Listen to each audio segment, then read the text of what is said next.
Sales goals are important because every company is going to want you to grow the business every year. And if you don't have that in play and you try to catch up at the end of the year, you're behind the eight ball at that point. I get to do and talk to owners and service advisors. It's more consulting and business partnerships, as David pointed out. Right. It's not just going in there selling, spark plugs. It's about, hey, let me show you how to grow your business. What keeps someone in the same industry for decades? For Ray Lopez, it's not parts, it's people. He's made a career out of helping shop owners win one conversation at a time. In today's episode, Ray shares how turning a sale into a partnership can change a shop's future and why a simple goal check can be the spark that gets a business unstuck. You're listening to Driven to Success. Hey, can I take you back to something you said? Yes. And that was before the question David just asked you. And you stated this was a career you wanted to stay in. When people look at this industry, people that are listening who know nothing about the automotive or the parts world, we think just parts. But you saw people. Is that what kept you focused on that, or what was it that really drew you and to, hey, I want to stay here? Yep. So one of the biggest things, I've always liked helping people. That's one of the things that I really enjoy. It gets me, excited when I say, hey, I just made a difference in this person's life. Mm. Meeting the people and seeing them, and knowing that I have a skill or maybe the tools to help them in a way that not only help them in their personal life, but help them help other people, kind of the give and give back. Mm. That's what really got me excited to stay in this Okay. industry, because there's things that even if I sell a spark plug or a wheel bearing to somebody, you know what? That helps them fix their vehicle. That's going to help them get to their job to make money to support their family. Right. Something like that. It seems minuscule, but it actually helps that customer out Right. in extreme ways. Excellent.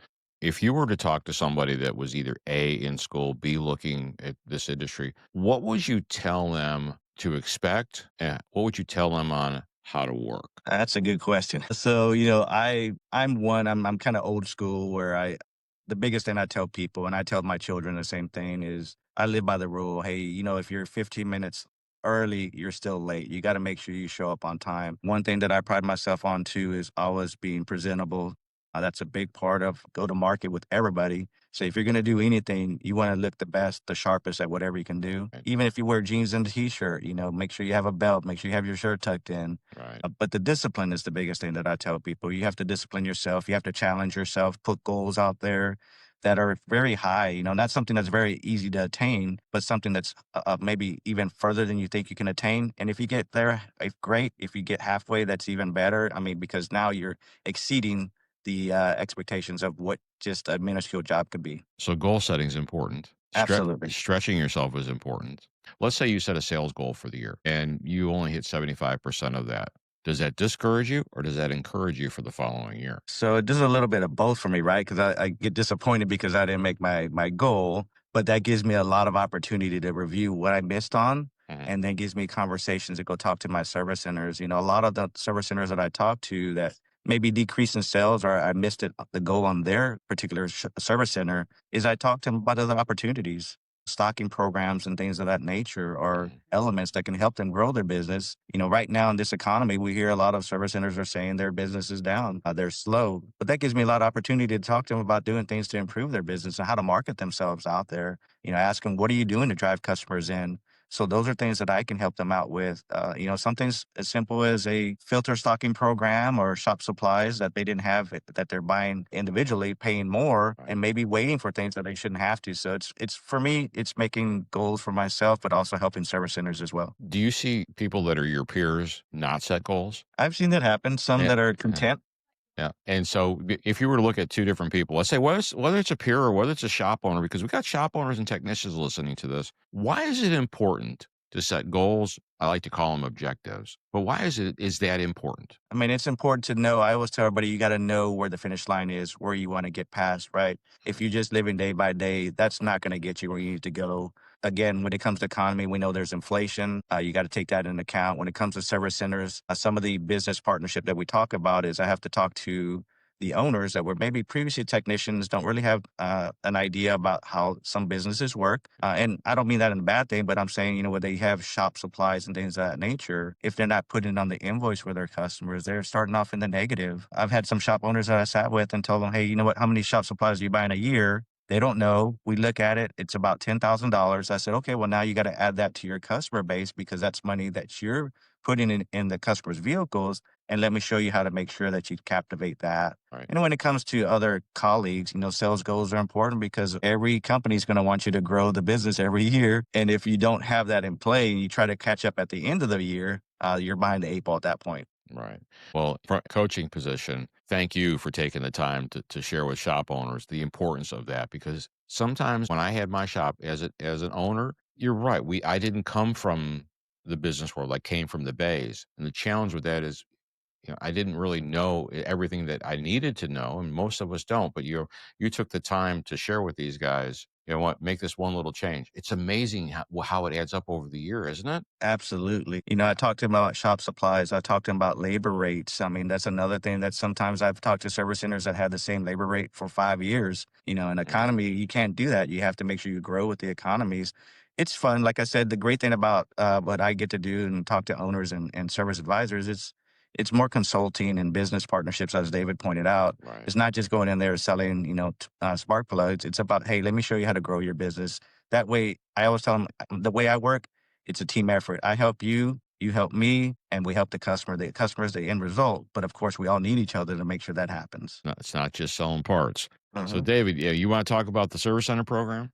So I do, but I've got this question I want to ask Ray because you're painting this picture, and being a business partner sometimes involves solving problems. And I want you to kind of go back in your hard drive a little bit and think about a challenge that was brought to you by one of your service centers. What was the challenge?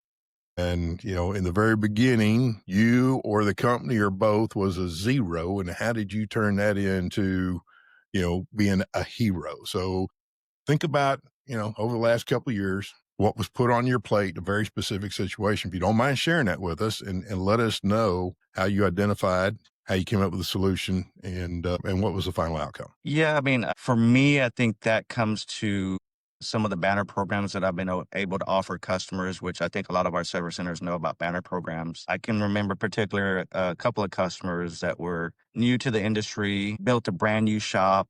They stated, "Hey, Ray, I've been here a few months, but my business is not where I want it to be. The customers aren't coming in. The ones that do come in, they price shop me, they get quotes, and then they leave.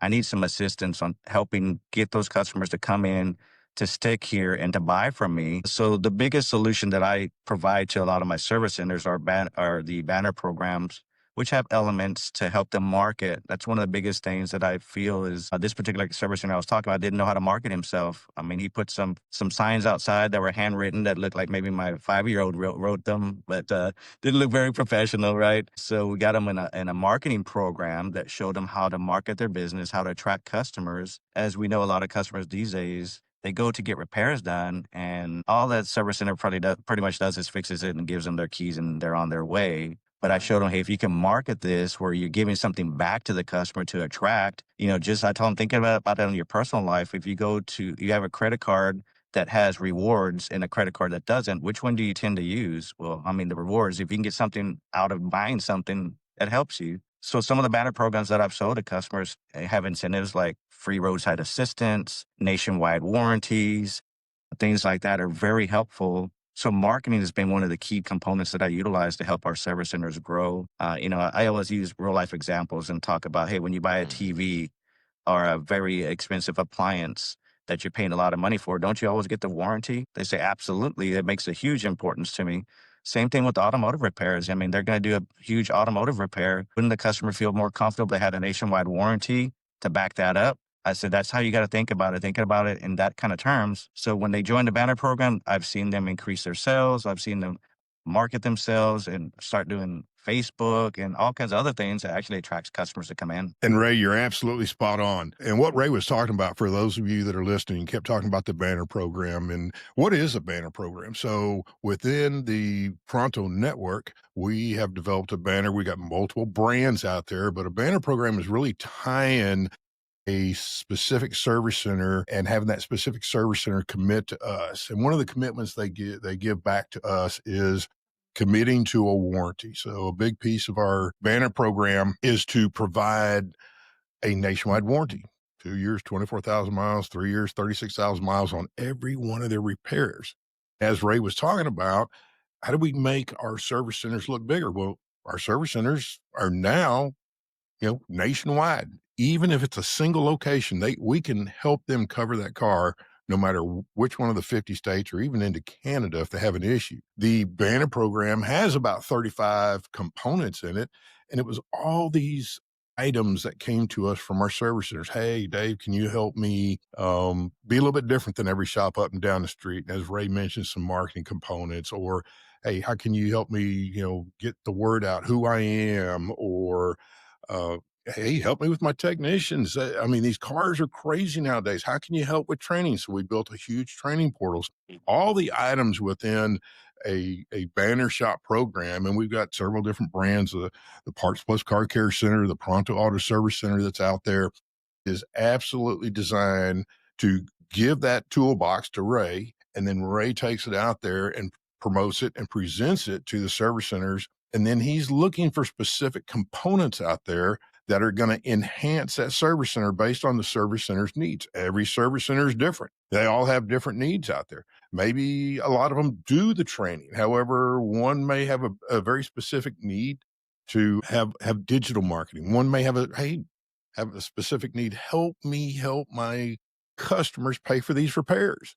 And as Ray mentioned, the average hourly rate's got to go up. Everything else has gone up. And so, that's become a big piece of it as well. Whether it's helping a new shop owner raise labor rates, stock smarter, or finally join a banner program, Ray proves that the right partner makes all the difference. Here's your takeaway. Never stop setting goals and surround yourself with people who challenge you to hit them. In our next episode, we'll go deeper into sales, leadership, technology, and the lessons learned from a lifetime in this business. I'm Vic Tarasik with David Wofford. Thanks for riding along on Driven to Success.